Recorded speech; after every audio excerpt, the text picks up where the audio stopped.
今天买了4个新鲜的鸡腿，我们先来洗干净。这种新鲜鸡腿呢，19块钱一斤，4个我买了35。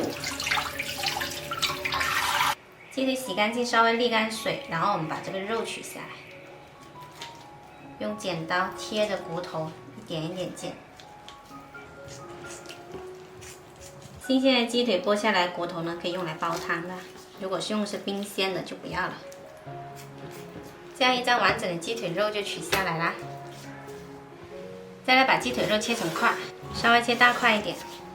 切好了之后，我们来腌制一下，加入姜片，1大勺沙茶酱，再来点生抽，1丢丢盐，1勺米酒，再来勺淀粉，然后先给它抓匀。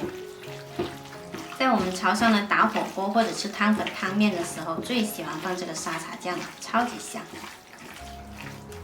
抓匀了之后，再来一点点食用油，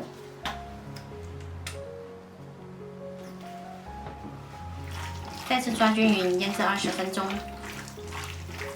再来准备一些葱段，然后我们来起锅热油，加少许油。油温热了，把鸡腿肉放进来煎。倒下去之后呢，迅速摊开，有鸡皮的那一面先炒一下，用中小火来煎。这边可以给它多翻一下面。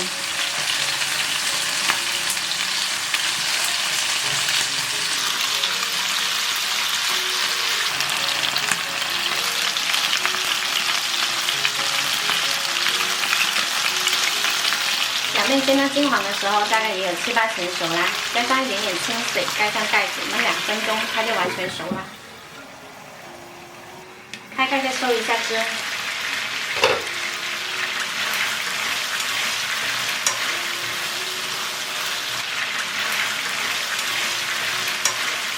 最后撒一把葱段就可以开吃啦。这一道香喷喷的沙茶酱香煎鸡腿肉就做好啦，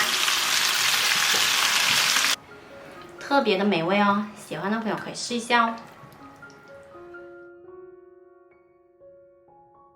我们平常还会用生菜裹着吃。